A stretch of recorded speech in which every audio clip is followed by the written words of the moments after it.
Olá pessoal, comandante Leonardo Matos aqui, esse é o nosso Conexão Geo número 151, hoje é sexta-feira, dia 24 de setembro de 2021. Inicialmente gostaria de agradecer aí a todos que na semana passada no Conexão Geo 150 aí deram uma grande audiência, inclusive aí dando like lá no YouTube, os números foram bastante positivos e queria começar esse 151 deixando aí esse meu agradecimento. Tema dessa semana principal que trago para vocês, a abertura da Assembleia Geral da ONU, teve início na terça-feira. O primeiro discurso foi, como de hábito, do presidente brasileiro, mas antes o secretário-geral fala algumas palavras, o Antônio Guterres, ele comentou, o discurso do Guterres foi do português, Antônio Guterres foi basicamente centrado na questão do meio ambiente, mas também comentou sobre essa relativa crise entre as lideranças globais, em especial afetando o Conselho de Segurança. É um detalhe interessante nessa fala dele, a preocupação com relação a esse clima de animosidade entre as grandes potências, refletindo nas decisões do Conselho de Segurança das Nações Unidas. No discurso do presidente Bolsonaro, na parte internacional, o meu destaque vai para, mais uma vez, o Brasil manter a sua posição de desejo de ter uma cadeira permanente no Conselho de Segurança. O Conselho de Segurança tem 5 membros permanentes: Estados Unidos, Rússia, China, Reino Unido e França. Os outros 10 membros do Conselho de Segurança ficam 2 anos de mandato na cadeira. O Brasil, inclusive, foi escolhido para voltar ao Conselho de Segurança em 2022, de 2022 a 2024, mas no discurso do presidente Bolsonaro foi mencionado claramente o interesse do Brasil de ter uma cadeira permanente e também no dia seguinte teve um encontro dos chanceleres, dos ministros de Relações Exteriores do Brasil, da Alemanha, do Japão e da Índia, naquele G4, que são os países que, digamos assim, mais fortes para, numa mudança do Conselho de Segurança da ONU, passarem a ser membros permanentes. Eu acho um detalhe importante e no discurso do presidente ter mantido esse posicionamento já histórico do Brasil em relação ao Conselho. O discurso que se seguiu do anfitrião, o presidente Joe Biden, muito foco na questão da pandemia, no combate à pandemia, mostrando que os Estados Unidos são, e realmente é verdade, o país que mais doou vacinas até agora, prometeu dobrar essa doação, inclusive aí meta de conseguir tentar aí uma doação histórica. Também falou da questão do meio ambiente, mas em linhas gerais o Biden, na minha avaliação, foi bastante enfraquecido por vários eventos, saída do Afeganistão, essa questão aí do acordo com a Austrália e Reino Unido em relação ao submarino de propulsão nuclear, e o aumento de casos nos Estados Unidos da pandemia. No geral, achei o Biden mais enfraquecido, digamos assim, esperava-se mais dele nesse discurso. A ausência do Macron é uma das mais sentidas, né? Ele não fará discurso na Assembleia, obviamente em retaliação ao que aconteceu do acordo dos Estados Unidos com a Austrália e Reino Unido em função do submarino de propulsão nuclear. Mas, de qualquer maneira, em relação a esse tema específico, eu vou falar no próximo bloco o que tivemos aí de novidade nessa semana em relação a esse acordo aí da AUKUS. O primeiro-ministro do Reino Unido, Boris Johnson, na minha avaliação, talvez tenha sido dos líderes aí globais que compareceu ao evento essa semana, que mais, digamos assim, circulou vários eventos paralelos, vários entendimentos, teve também encontro com o presidente Biden, e nesse encontro do presidente Biden saiu uma coisa que achei interessante para passar aqui para vocês, o desejo do Reino Unido de se incorporar ao SMCA, que é a nova NAFTA, né? A nova aliança econômica entre Canadá, Estados Unidos e México. Antigamente era NAFTA, no ano passado entrou em vigor um novo NAFTA entre os 3 países. e o Reino Unido ali tentando, de repente, entrar. Como eu falei para vocês, depois da saída da União Europeia, o Reino Unido está desesperadamente procurando parceiros por todos os lugares. Inclusive, o primeiro-ministro Boris Johnson se encontrou com o presidente Bolsonaro lá em Nova York. Boris Johnson sabe que o país precisa, né, inclusive o acordo bilateral com os Estados Unidos parece que está difícil de acontecer, né? Um acordo de livre comércio com os Estados Unidos parece que está difícil de acontecer, e aí surgiu essa ideia do Reino Unido entrar para esse novo NAFTA. Vamos ver o que acontece. Na parte de disputas hegemônicas, como eu prometi, o desdobramento da AUKUS, né? Que foi o tema principal do Conexão GEO 150 na semana passada. Lembrando que ainda temos pela frente 18 meses de negociação, para vermos exatamente o que vai acontecer, mas fica claro que os Estados Unidos escolheu a China. A China é o grande problema para os Estados Unidos, e aqui trago para vocês algo para vocês também pensarem, né? Os Estados Unidos devem, nesse processo de aproximação com a Austrália, recriar a primeira esquadra, na minha opinião. Já comentei isso no Conexão em outras vezes. Havia uma dúvida, ainda há, na verdade, uma certa especulação sobre a possibilidade da primeira esquadra americana ser recriada e sediada em Singapura, mas eu acho que com esse novo acordo, aí, essa nova aliança com a Austrália e Reino Unido, a primeira esquadra deverá ser recriada e sediada na Austrália.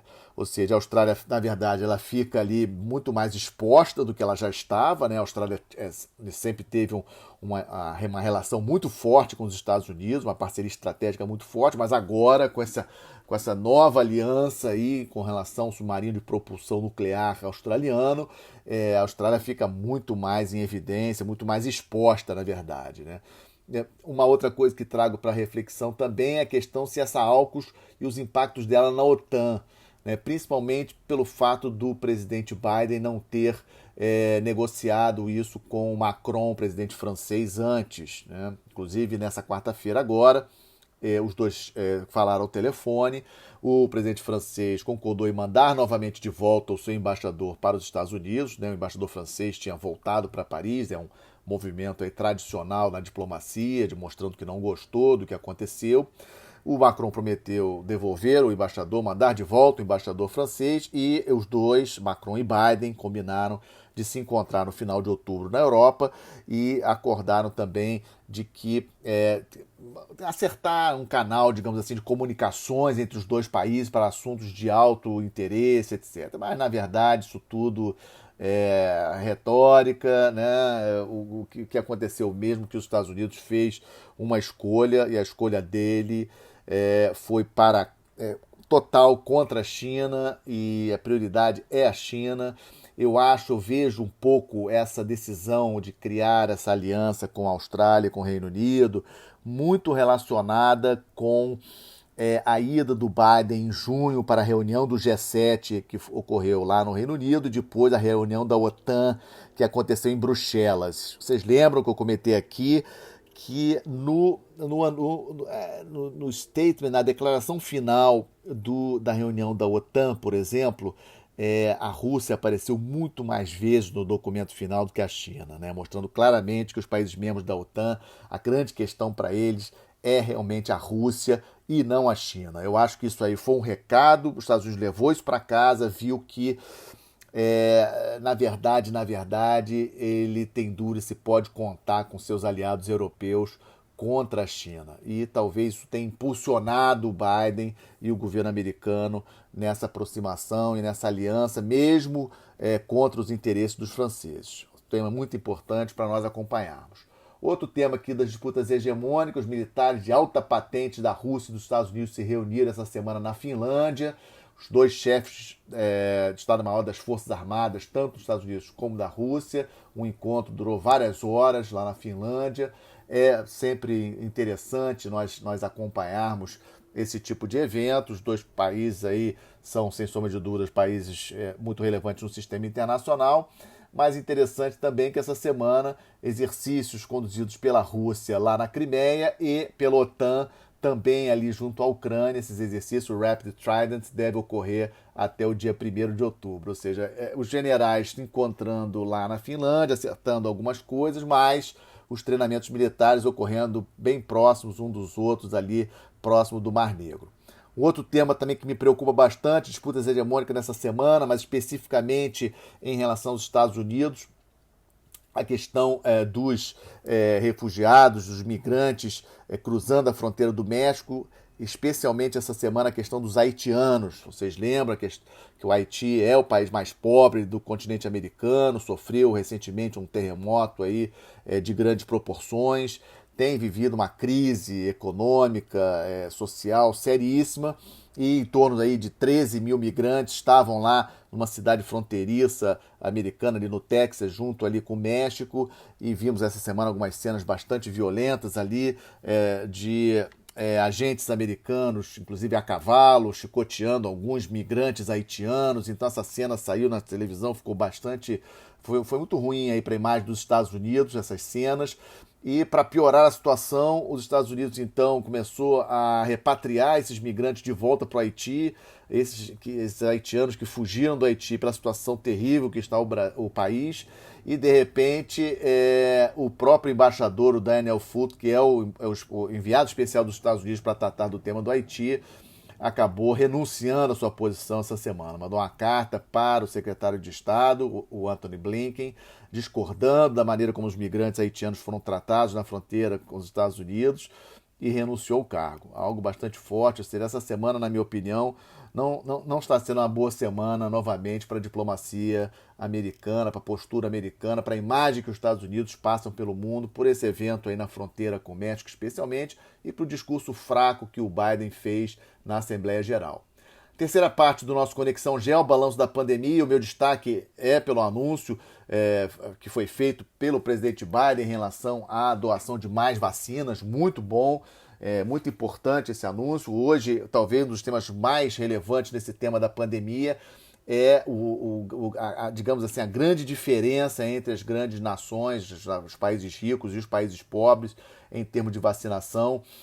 A Organização Mundial de Saúde tem falado isso várias vezes, tem comentado sobre esse absurdo de diferença, inclusive com números assim de doses de vacina que vão, digamos assim, expirar a validade dessas vacinas, vão ser jogadas fora. Há um estudo que indica que poderiam ser transferidas imediatamente cerca de 200 milhões de doses de vacina para os países pobres, ou seja, a gestão dessa questão da distribuição das vacinas é uma questão muito séria e precisa ser melhor considerado, o que mostra que realmente o mundo passa por uma falta de liderança. Me lembro logo do Bremer, do analista americano Ian Bremer, falando sobre o G0 World, né, do mundo G0, o mundo sem uma liderança, né, e essa questão das vacinas, para mim, é bastante claro.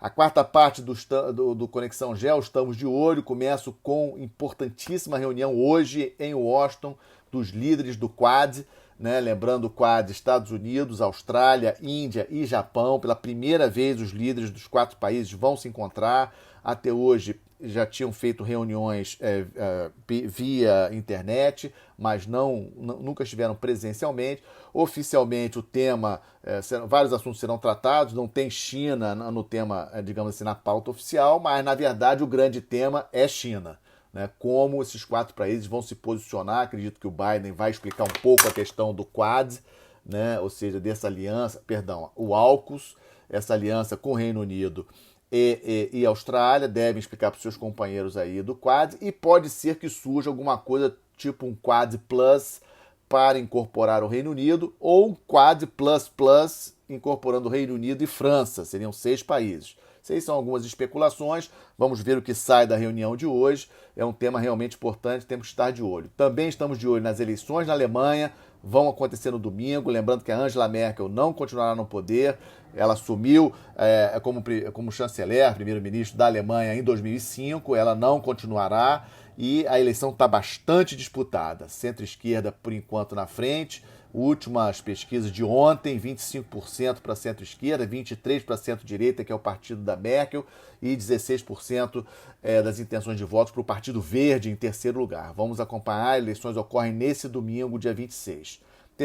Outro item também importante, Afeganistão, audiências no Congresso americano para justificar essa saída desastrosa dos Estados Unidos, e estamos de olho na audiência do dia 29, quarta-feira, audiência importantíssima, com a presença do secretário de Defesa, do chefe de Estado-Maior das Forças Armadas e do comandante das forças americanas no Afeganistão, o general Mackenzie. Lembrando que nesse último sábado, vocês devem ter visto, os Estados Unidos reconheceu que aquele ataque de 29 de agosto lá em Cabul, de um drone, acabou atingindo uma casa. Na verdade, não matou nenhum terrorista, ninguém do ISIS. Na verdade, 10 afegãos mortos, inclusive 7 crianças no ataque de drone dos Estados Unidos. Os Estados Unidos pediu desculpas no sábado passado, ou seja, a semana realmente não foi boa para os americanos.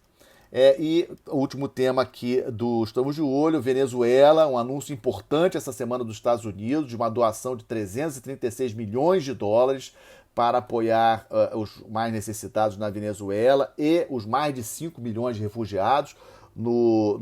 Digamos assim, na declaração aí, no documento que foi disponibilizado pela Casa Branca, fala em torno de 7 milhões que estão em estado aí de miséria na Venezuela e mais de 5 milhões de refugiados nos países do entorno. Então esse dinheiro seria para isso. Nós não sabemos como que esse dinheiro vai ser exatamente aplicado e vamos ver também, estamos de olho para ver se isso vai ter algum tipo de influência para as eleições regionais, governo de estados e governos e prefeituras que vão ocorrer na Venezuela dia 21 de novembro, com a participação da oposição venezuelana, bastante interessante. E para fechar o nosso Conexão, como sempre faço, boas notícias. Hoje eu dei uma olhada de manhã, fechou mais uma parte do projeto Amazônia Conectada, que é um projeto fantástico de levar fibra ótica e comunicações de alta velocidade para o interior da Amazônia, pelos rios, né, a colocação de rios, um projeto que está sendo realizado pelo Departamento de Ciência e Tecnologia do Exército, Ministério da Defesa, junto com os governos estaduais. Um projeto que realmente me impressionou muito. Atualmente já conseguiram passar 1.900 quilômetros de cabos óticos, né, levando já para vários municípios do interior do estado do Amazonas, comunicações em alta velocidade, internet, etc., chegando a hospitais, em escolas. Uma excelente notícia, fiquei muito satisfeito. Eu tive a oportunidade de comandar a Amazônia, como alguns de vocês sabem, então eu sei da pobreza que é o interior da Amazônia, dos municípios, a dificuldade deles. Então esse projeto Amazônia Conectada, achei um projeto fantástico e quis compartilhar aqui com vocês essa boa notícia. Fechando nosso Conexão Geo número 151, agradecendo pela audiência. Aqueles que ainda não aderiram ao canal lá no YouTube, entrem lá. Se gostaram, deem like, façam comentários. É sempre muito positivo interagir com vocês. Um excelente final de semana, uma boa semana. Até a próxima sexta-feira. Obrigado.